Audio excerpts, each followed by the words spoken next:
আল্লাহর রাসূল বলেছেন সাল্লাল্লাহু আলাইহি ওয়াসাল্লাম, তিনি বলেছেন যে তোমরা ততক্ষণ পর্যন্ত জান্নাতে যেতে পারবে না, ভালো করে শোনেন, তোমরা ততক্ষণ পর্যন্ত জান্নাতে যেতে পারবে না যতক্ষণ তোমরা প্রকৃত মুমিন না হচ্ছ, প্রকৃত মুমিন না হচ্ছ।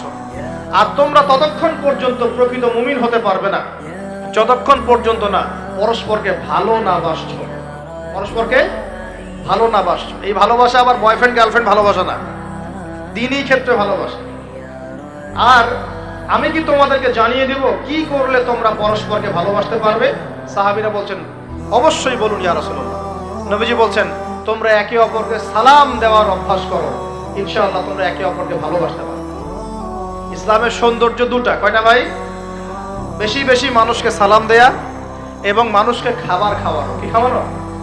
আরেকটা মনে রাখবেন, কিয়ামতের আগে আগে মানুষ বাছাইকৃত মানুষকে সালাম দিবে, সবাইকে সালাম দিবে। চলছে কিনা সমাজে? কিয়ামত দূরে না কাছে? এটা আজকে আলোচনার টপিক না, তাহলে আমি বলতাম যে কতগুলো আলামত আপনি দেখতে পাবেন। এখন আমরা বুঝতে পারলাম এই রাতের ফজিলত আছে, আছে কি নাই? এই রাতের ফজিলত কি? আল্লাহ পাক এই রাতে অগণিত বান্দাকে মাফ করে দিবেন ইনশাআল্লাহ। এখন কিভাবে এই রাতে আমরা ইবাদত করব জানার দরকার কিনা? তার আগে ইবাদত কবুলের কয় শর্ত বলেছে? 3। আল্লাহর সন্তুষ্টির জন্য হতে হবে, নবীর সুন্নাহ মাফিক হতে হবে, এবং 3 নম্বর হচ্ছে হালাল রিজিক থাকতে হবে, হারাম খেয়ে ইবাদত করা যাবে না। এখন আসেন, কোন হাদিসের মধ্যে স্পেসিফিকলি বলা নাই যে এই রাতে এই এই এই এই ইবাদত করতে হবে, কোন হাদিসের মধ্যে বলা যায়? কথা বলার চেষ্টা করুন। যেমন লাইলাতুল কদর সম্পর্কে বলা হচ্ছে না, যে লাইলাতুল কদরে যারা কিয়াম করবে, হ্যাঁ, রাত দিনে সিয়াম রাখবে, রাতে কিয়াম করবে, কোরআন তেলাওয়াত করবে, কোরআন দিয়ে কিয়াম করবে, আল্লাহ ওদেরকে মাফ করে দিবেন। একটা আমল দেওয়া আছে লাইলাতুল কদরে। নবী সাল্লাল্লাহু আলাইহি ওয়াসাল্লাম যা করতেন সেগুলোর মধ্যে আমল দেওয়া আছে। এই নিসফু মিনা শাবানের মধ্যে স্পেসিফিকলি এভাবে হাদিসের মধ্যে উল্লেখ করা নাই এই এই এই এই আমলগুলো। এটা খুঁজে খুঁজে আমাদেরকে বের করতে হয়। খুঁজে খুঁজে কেমন? নবী সাল্লাল্লাহু আলাইহি ওয়াসাল্লাম দোয়া করছিলেন মৃতদের জন্য, করছিলেন না?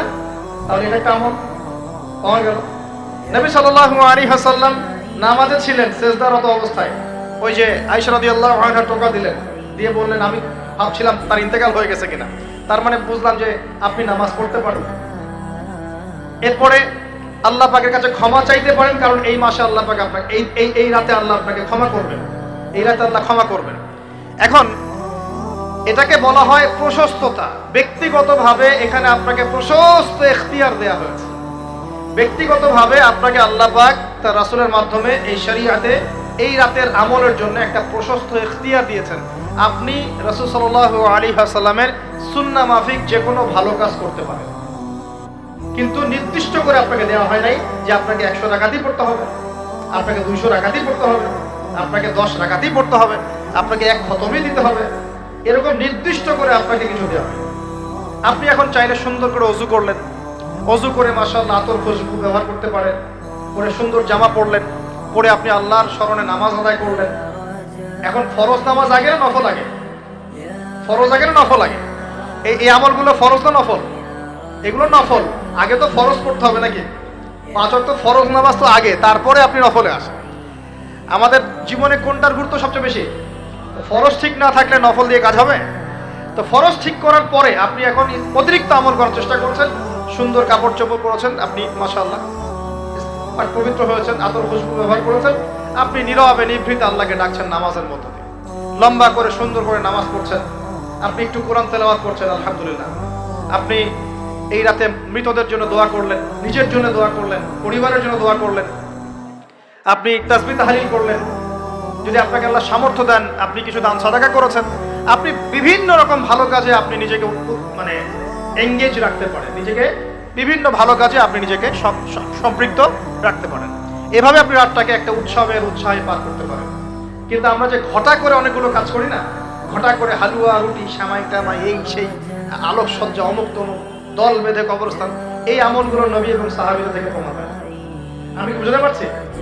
আমল করতে আপনাকে নিষেধ করা হয় না, কিন্তু বাড়াবাড়ি করবেন না, ছাড়াছাড়ি করবেন, মধ্যমপন্থী থাকেন। ব্যক্তিগতভাবে আপনি আপনার মতো করে আমল করতে পারেন, আপনাকে ইখতিয়ার প্রশস্ততা দেওয়া হয়েছে। আপনি একটু নামাজ পড়েন, একটু তেলাওয়াত করেন, একটু জিকির করেন, দোয়া করেন, আপনি আল্লাহর কাছে চেয়ে নেন। আরেকটা হাদিস আছে, এই রাতে আল্লাহ রাব্বুল আলামিন প্রথম আসমানে নেমে আসেন। আল্লাহ পাক কেমন করে নেমে আসেন এটা আমাদের ব্যাখ্যার বাইরে, আর এটা সত্তাগত ভাবে না, আল্লাহ পাকের রহমান নেমে আসেন। আল্লাহ পাক আহ্বান করতে থাকেন, কে আছে আমার কাছে কিছু চাইবে আমি তাকে দিব, কে আছো আমার কাছে ক্ষমা চাইবে আমি মাফ করে দিব, কে আছো আমাকে ডাকবে আমি তার ডাকে সাড়া দিব। সুবহানাল্লাহ। আল্লাহ পাক এই পুরো রাত বলতে থাকেন।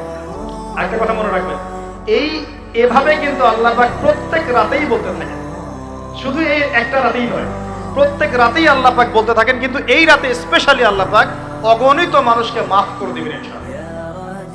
আমরা আল্লাহর কাছে দোয়া করি, আল্লাহ পাক আমাদের সবাইকে যেন সুস্থতার সাথে শাবান মাসে বেশি বেশি রোজা রাখার তৌফিক দান করেন, এবং যে আমলগুলো সুন্নাহ সম্মত, এই সুন্নাহ সম্মত আমলগুলো আল্লাহ আমাদের করার তৌফিক দান করেন।